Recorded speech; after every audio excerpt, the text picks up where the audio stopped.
Bueno, el estímulo inicial, como lo dije en mi charla inaugural en este congreso, fue un libro de un aventurero, un libro de Cunningham, que llamó a su libro Yo también fue cazador de cabezas. Lo adoptó una tribu de indígenas muy sanguinarios y lo sanaron lo encontraron ya inconsciente en el bote inflable que lo llevaba a la corriente, y lo sanaron y lo sometieron a la iniciación de los guerreros. El cacique le ofreció a sus dos hijas el matrimonio, que él aceptó con gran sorpresa y inmediatamente que fue guerrero tuvo familia. y allí describe un intoxicante que lo hizo sentirse muy heroico en recibir muchos azotes, pero que él recibía como con un espíritu de desafío en una ceremonia de iniciación.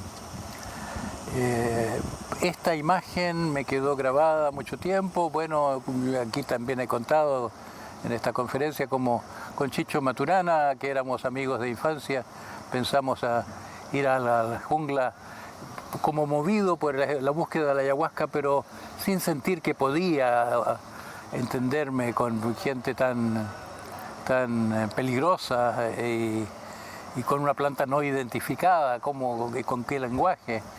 Así que como que por un momento pensé simplemente acercarme a esos parajes, a la selva brasilera. No estaba muy definido a dónde iríamos. Él quería un cierto insectívoro, porque estudios de la visión humana le parecía de interés este insectívoro que viene en la línea que después pasa por los primates. Se reactivó todo este interés mío en la ayahuasca cuando estuve en el Museo Botánico de Harvard, el tiempo que estuve estudiando en Harvard, y vi una exposición en botánica económica y vi allí una foto de indígenas azotándose, y había allí un apartado de la revista del mismo Museo Botánico con un artículo sobre la identidad botánica de los malpigiáceos sudamericanos, escrita por Schultes, un hombre que se ha hecho muy famoso posteriormente. En ese momento no era un nombre conocido, no había publicado su famoso libro, solo pequeños artículos botánicos. La conversación con él me hizo sentir que no era tan difícil el acceso a la ayahuasca. ¿Y por qué la conexión de esto con la medicina? Fue el que yo estaba en una posición en el Centro de Estudios de Antropología Médica de la Universidad de Chile, en una posición de tomar iniciativas de este tipo, por la ambigüedad de la palabra antropología, que el creador de este instituto, Franz Hoffmann, lo había entendido como antropología filosófica, en el sentido alemán de antropología, pero la palabra antropología se vincula suficientemente con etnología como para que pareciera que pertinente a la Escuela de Medicina que yo hiciera estas cosas, que me desviara un poco de otras cosas que estaba haciendo hasta la fecha. Y Franz Hoffmann era una persona que creía en mí y creía más en el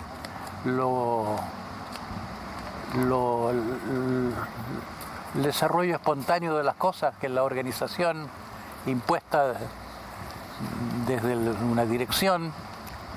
Así que me vi en una situación de que podía tomarme la libertad de explorar un poco, y después de haber visto en el Museo Botánico esta foto y encontrado Schultes, decidí que simplemente iba a aprovechar el retorno de mi beca Fulbright que me había llevado a Estados Unidos, aprovechar el retorno para hacer un alto en Colombia.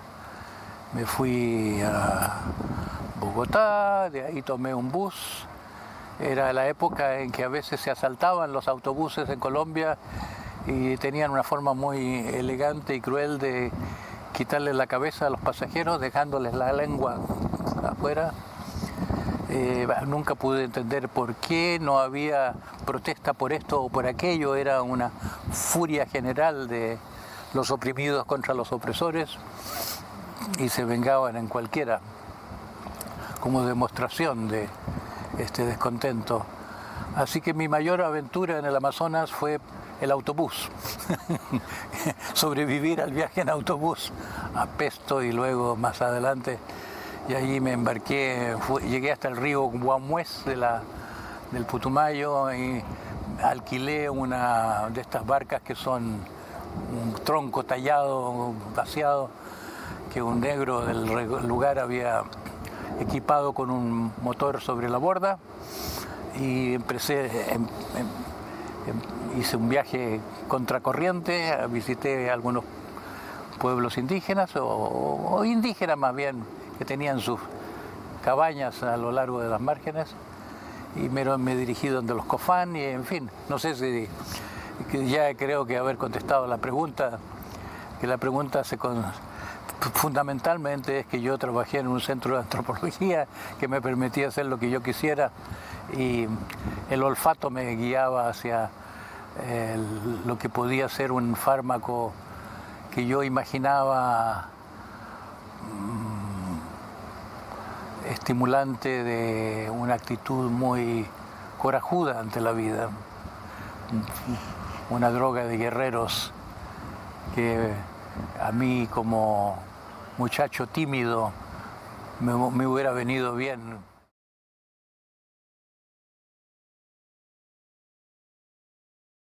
Lo primero que hice fue un experimento de 30 sujetos a quienes no les dije qué es lo que estarían tomando. Eran sujetos dispuestos a tomar dos sustancias desconocidas que se querían comparar entre sí, sustancias que producen efectos psicológicos, y mi insistencia en que no supieran nada era debida a que yo quería saber cuáles son las imágenes que se presentan espontáneamente sin ser parte de una cultura, como en el caso de los indígenas, que saben lo que otros ven y pueden tener expectativas.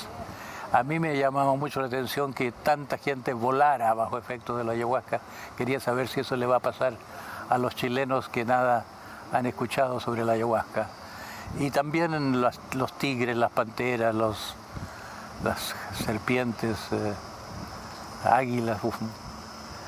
Me llama mucho la atención que fueran tan frecuentes. Me parecía que esto fuese algo cultural. Así que investigué varias cosas y le fue planteado el estudio como para ver qué es lo que pasa espontáneamente y valdría la pena de investigarse más. Estaba la posibilidad de que hubiera una facultad telepática, que es la que los chamanes desarrollan. Lo que encontré era que hay imágenes arquetípicas, se puede decir, imágenes que sí se repiten, que tienen que ver con una experiencia interior, pero que reflejan simbólicamente una experiencia interior de conexión con el mundo instintivo, con el animal interior, se podría decir, que hay una exaltación de la intuición. Las personas hablaban con mucho entusiasmo, tenían ideas a veces, visiones de las cosas, opiniones, no venían por terapia.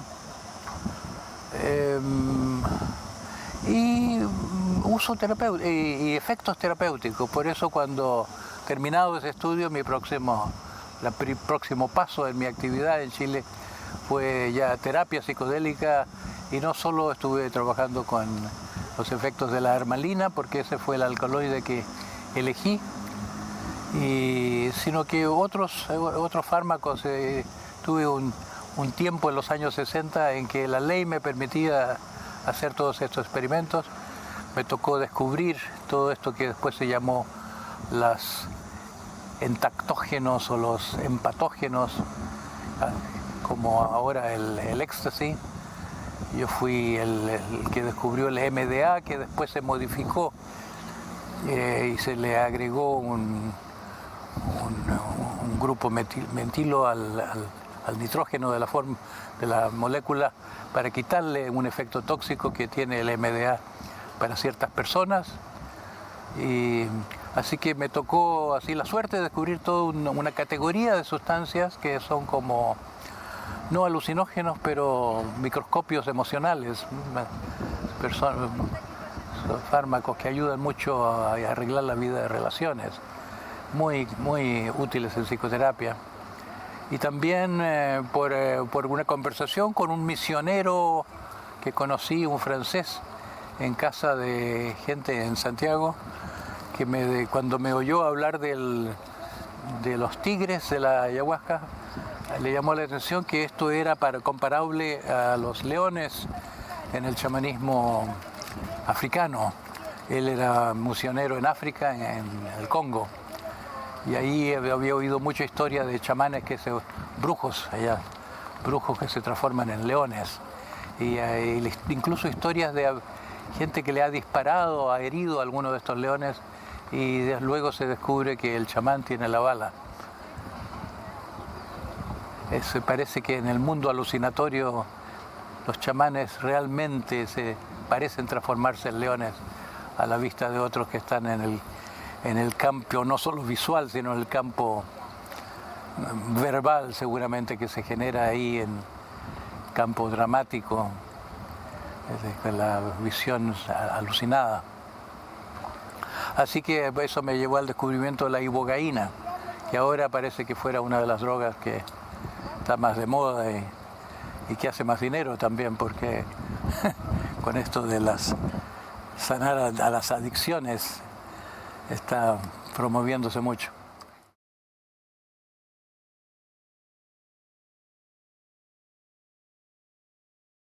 Para mí nunca se ha planteado esto como un problema de encajar dos mundos. Es como el curanderismo más allá de las plantas que se llama mágicas a veces, más allá del uso de sustancias, de medicamentos primitivos. Hay medicamentos primitivos que son los que se pasaron a ser parte de la farmacopea, como la digitalis, como la aspirina, como tantos medicamentos tuvieron su precedente en el uso de plantas, que luego se hicieron los extractos, luego se modificaron un poco o se mezclaron con otros componentes. De modo que no debíamos asombrarnos ya que tanto de nuestra farmacopea viene del Amazonas, incluso el curare que usan en la anestesia, tanto no debía asombrarnos que los así llamados primitivos han inventado tanta cosa. A mí siempre me pareció muy sospechoso esto que los occidentales o los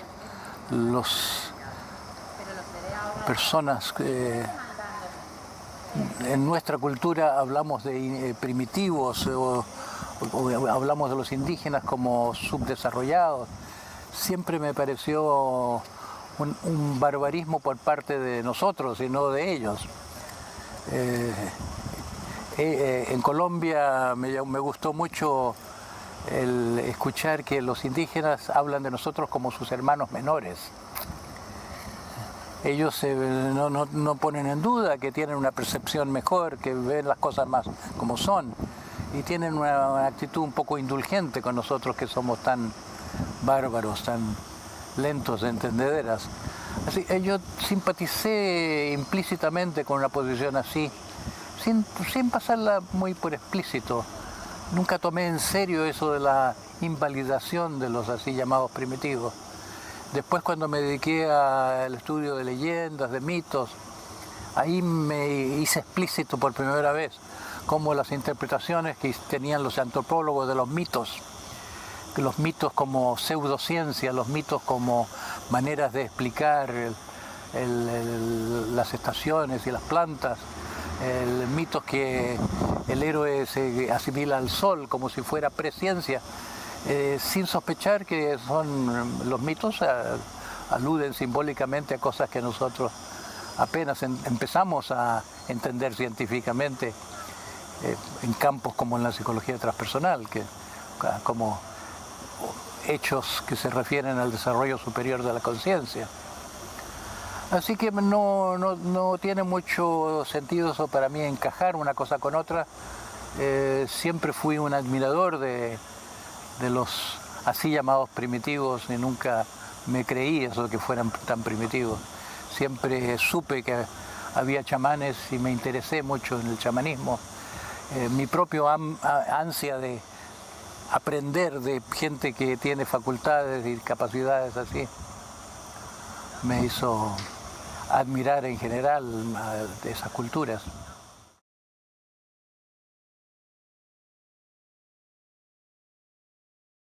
Bueno, los países muy civilizados son países que exageran el control sobre todo.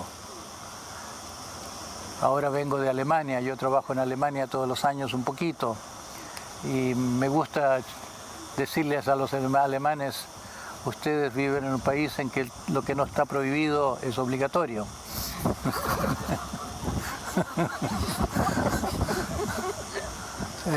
Pero es un poco así la mente occidental en general.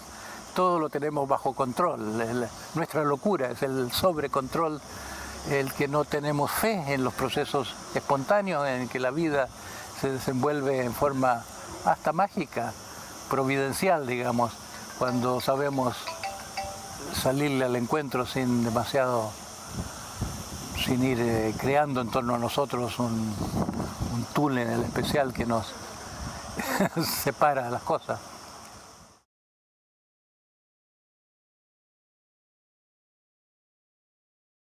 Yo empezaría por un caso más universal. A mí me ha interesado mucho últimamente formar educadores.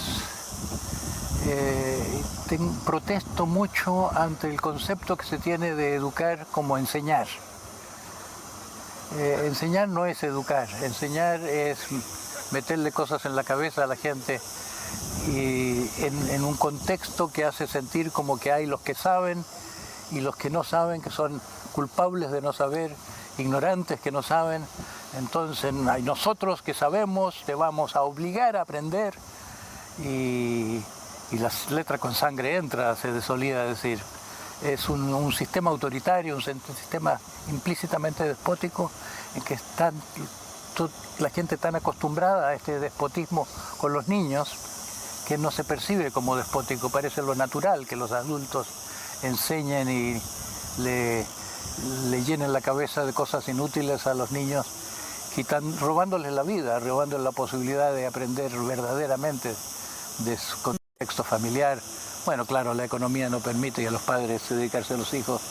Está todo tan echado a perder que se hace invisible la tragedia de que tengamos una educación que yo creo que es la gran responsable que el mundo esté como está, porque no tenemos desarrollo humano, no tenemos desarrollo ético, desarrollo amoroso, desarrollo de capacidades que nos harían sentir felices.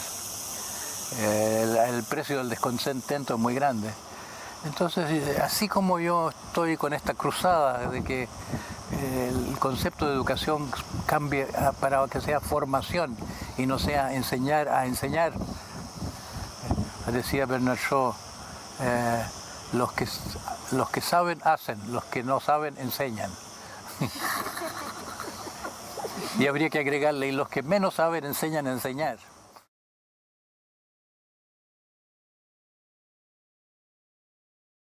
Ahora me han invitado a hablarle a los líderes de una escuela de negocios en Rusia, en Moscú, y ellos se dedican al coaching y quieren saber más del desarrollo humano, pero no tienen idea que están en el fondo del pozo y está prohibido decirles que son unos caníbales.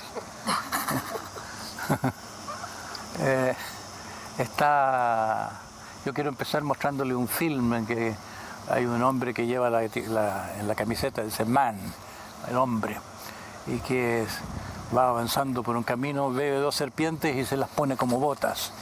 Ve un elefante y lo destruye así con un acto mágico y se transforma en un piano con teclas de, ¿cómo se llama?, marfil. y va más adelante y todo lo va, los bosques los va transformando en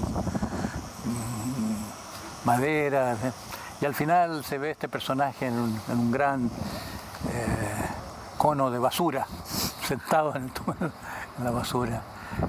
El orgullo del hombre, el progreso, la tecnología. Los que mueven las industrias no tienen esta visión de sí mismos, no tienen incluso la visión de que sea algo delictivo, de que las empresas se dediquen solamente a hacer negocios sin tener como parte de su finalidad lo humano, así, como la idea de responsabilidad social. Hay que hacerle mucha propaganda y cuando se adopta resulta que es un mecanismo de ventas, que es como arreglar la vitrina un poco mejor. Si se crea mucha polución hay que también darle ciertas sumas a los antipolución, a los movimientos ambientalistas, para que de alguna manera se permanezca la buena imagen. Entonces hay mucha gente que busca desarrollo, pero los que más necesitarían desarrollo tienen dificultad de cuestionarse a sí mismos, porque están tan llenos de su éxito, tan llenos del bien que están haciendo y lo bien que lo están haciendo. El mundo empresarial le ha hecho mucho daño al mundo, ha hecho bien en el sentido obvio, tecnológico, pero mucho daño porque tenían razón los antiguos en decir que el espíritu de lucro es incompatible con la búsqueda de Dios. Es como que no se puede servir a dos amos, como dice el Evangelio. Hay la motivación de búsqueda es muy fácilmente canalizada o como desviada por la búsqueda de ganancias. Entonces, mucha gente hoy en día ya no tiene ese espíritu de búsqueda, aunque somos más incompletos que nunca. Se debía estar buscando, se busca a través de la cocaína, las drogas rápidas de estimulantes, generalmente como en el famoso león de Wall Street se representa, van muy juntos el hambre de lucro y el hambre de rapidez y de conseguir todo al mismo tiempo. Así que es cierto, hay la neurosis, que es un estado de incompletud que duele, uno que sabe que algo le faltó. Y hay lo que yo llamo la normosis, que es una neurosis que ya la gente no se da cuenta porque es igual a la del vecino y además está compensada con tantos bienestares, tantas comodidades, tantas ventajas, e incluso la ventaja de la conformidad que hace que la gente se sienta bien en su patriotismo, en su espíritu de grupo.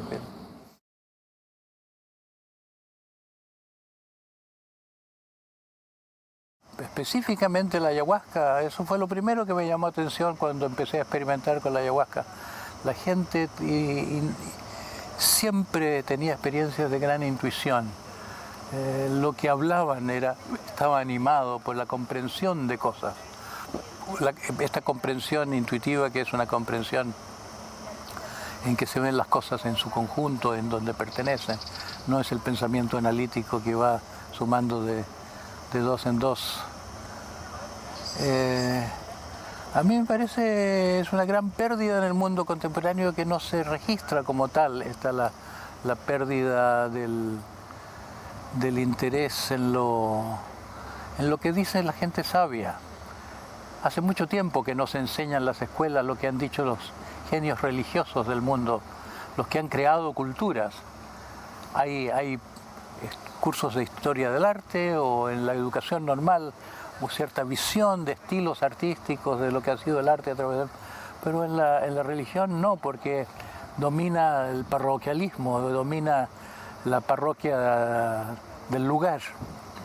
Entonces eso es como uno de los males del patriarcado, del espíritu hegemónico que está muy unido a la supremacía, a la competencia.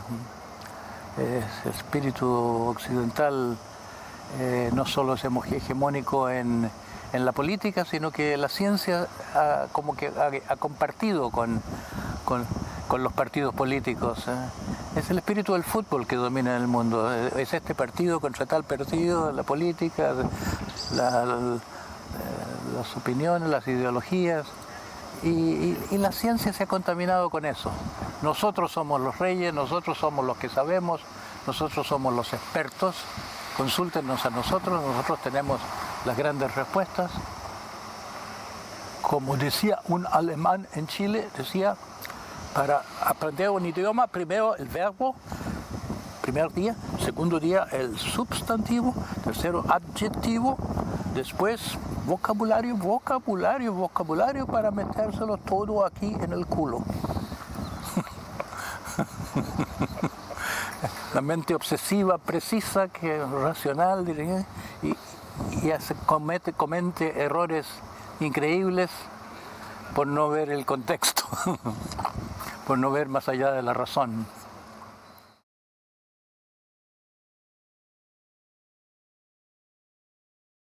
Yo personalmente soy optimista, pero mi optimismo es que la mayor esperanza es el hundimiento. Yo creo que si ponemos el optimismo en que la civilización se salva, vamos por mal camino. No, la civilización colapsa, queda atrás, está más disfuncional que nunca. Los que piensan que ya nos vamos a pique están bien encaminados. En lo que mi fe es más que optimismo, es una fe en un gran milagro, de que así como hay muerte y resurrección a escala individual, y todas las culturas han conocido ese fenómeno y todos los grandes sabios pasaron por un proceso así, algunos se han transformado en mitos, como Osiris, como Jesús, como Quetzalcóatl en México, un proceso en que muere una parte de la persona, queda el pasado atrás y algo nuevo nace. Así yo creo que también en el mundo social, que en la humanidad misma algo que va a quedar atrás, va a cambiar de piel como la serpiente de los cuentos. Y entonces que nazca un nuevo mundo es algo sin precedentes históricos. Han nacido civilizaciones, han muerto civilizaciones, pero no hay una civilización que haya muerto y renacido de otra manera, que se haya transformado. Esa es mi fe personal, pero no se la puede dar por sentado.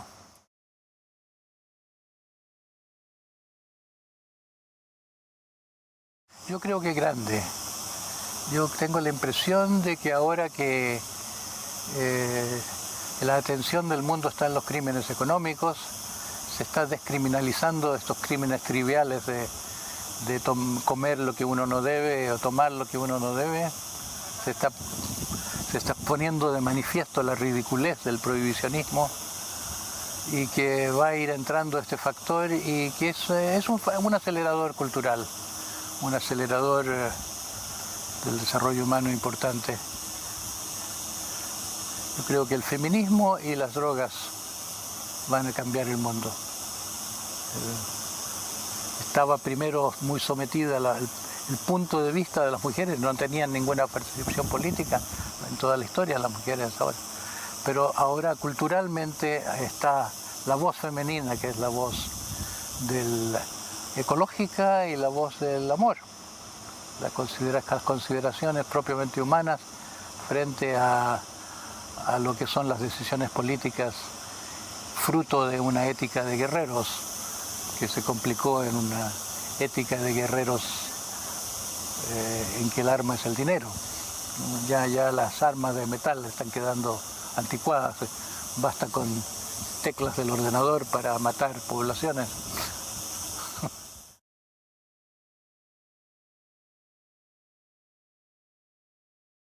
Para pensar que los psicotrópicos ayuden al desmoronamiento del ego individual, que de otra manera es muy lento en caer.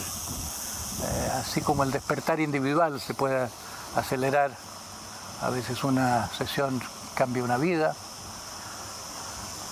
la entrada de ciertas sustancias en la cultura, aunque sea sin la venia, sin la plena autorización, porque para un político es demasiado peligroso, puede fácilmente el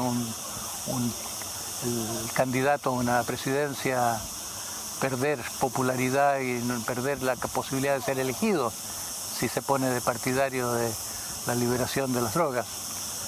Así que no, es difícil que entre en la política, pero aún así la suavización del espíritu tan convencional de la cultura reciente que está pasando, yo creo que va a ser un factor importante de cambio.